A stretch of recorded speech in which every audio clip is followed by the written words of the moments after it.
Neste vídeo nós vamos tratar o que o cristão deve fazer quando peca. Essa pergunta deve ser respondida nas próprias palavras das Escrituras. A Bíblia diz: se confessarmos os nossos pecados, Ele é fiel e justo para nos perdoar os pecados e nos purificar de toda a injustiça. 1 João capítulo 1, versículo 9. Observe que não diz se pedirmos perdão. É fácil dizer, ó Deus, por favor, perdoa-me por causa de Jesus, mas confessar o pecado, ou alguém confessar o seu pecado, é uma coisa muito mais profunda. Confessar aquilo específico que ele cometeu. Significa que devemos derramar a história do nosso pecado no ouvido de Deus e dizer, ó meu Deus e Pai, eu te desonrei contando uma mentira, ou, ó meu Pai, eu dei lugar ao meu mau temperamento novamente. Qualquer que seja o pecado em particular, temos que confessá-lo em verdadeiro auto-julgamento. Em seguida, recebemos o perdão gratuito de Deus. O crente não deve deixar que os pecados do dia sejam incluídos em uma confissão geral à noite, mas assim que você se encontrar com uma falta, confesse-a. Se você está em um lugar onde você não pode ficar sozinho e se ajoelhar, apenas levante seu coração e diga silenciosamente, Pai, eu pequei, eu fiz tal e tal coisa. O perdão é o resultado garantido. Mas de que depende nosso perdão? Como filhos de Deus, é claro, o perdão depende da defesa do Senhor Jesus. É claro que sua obra expiatória na cruz é a base de todas as nossas bênçãos e é a base sobre a qual nosso perdão eterno é garantido, mas aquele que morreu, o Senhor Jesus, está vivo novamente. Não mais como o portador dos nossos pecados, mas como o advogado de seu povo. Ele vive em glória. Isto é o que aprendemos em 1 João capítulo 2, versículo 1. Diz, se alguém pecar, temos um advogado junto ao Pai, Jesus Cristo, o justo. Assim que um crente peca, ele se torna um objeto de preocupação especial para seu abençoado advogado.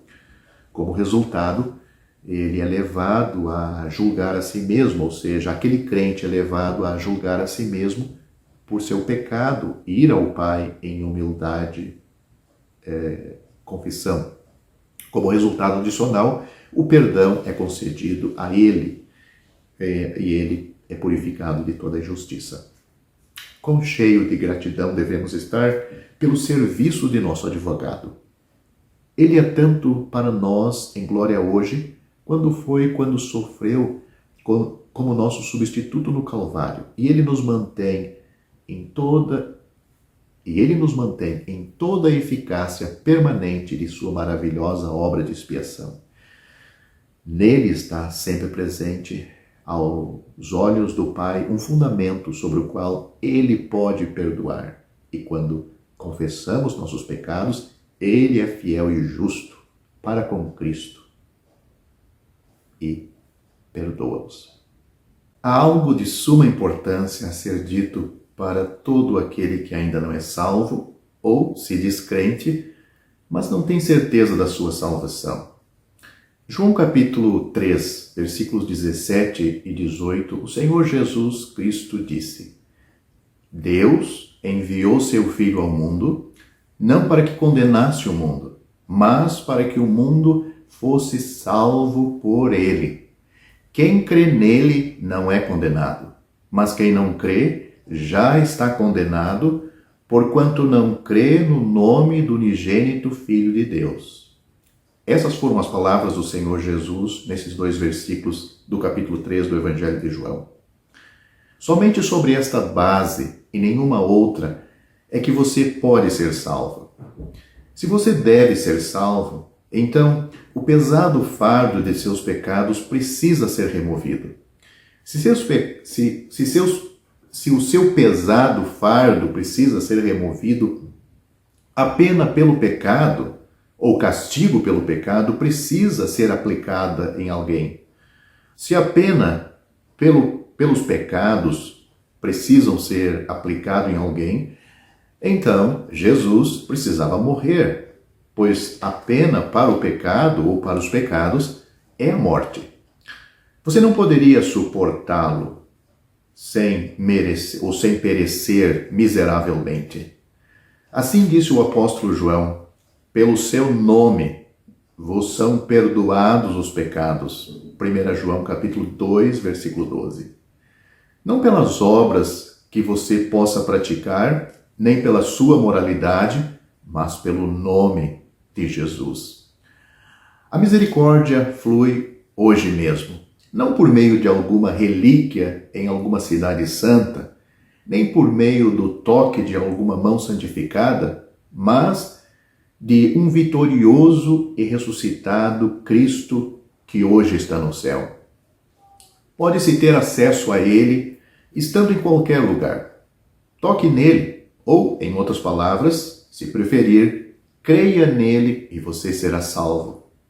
É somente pela fé. As Escrituras são conclusivas quanto a este ponto. A salvação não é por meio das obras, nem por fé e obras combinadas, mas somente pela fé.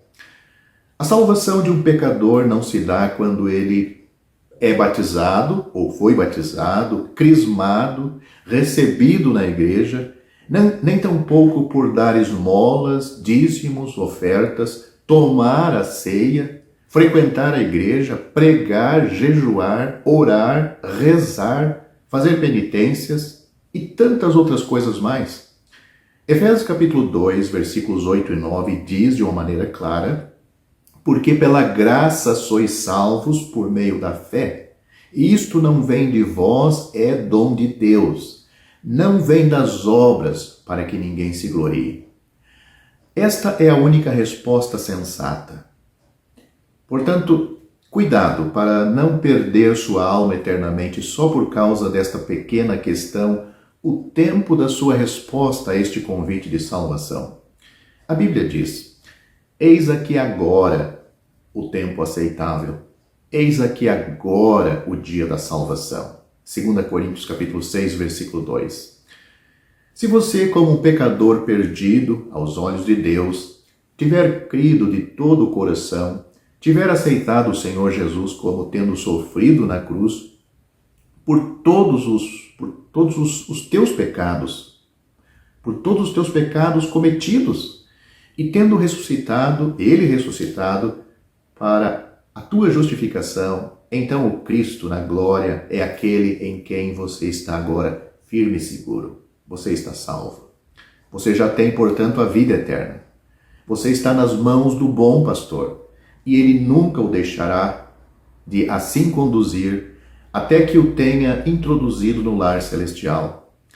Se assim verdadeiramente creu, você já foi feito membro do corpo de Cristo, a igreja verdadeira, ligado ao seu Senhor pelo Espírito Santo, e agora a caminho do céu. O Senhor Jesus se alegra em reunir os seus em torno de si, fora do arraial, o sistema religioso, e ao seu nome exclusivamente, até que volte para levar-nos todos a este lar celestial, para estarmos com Ele e sermos semelhantes a Ele por todo sempre, na glória, para o seu eterno louvor.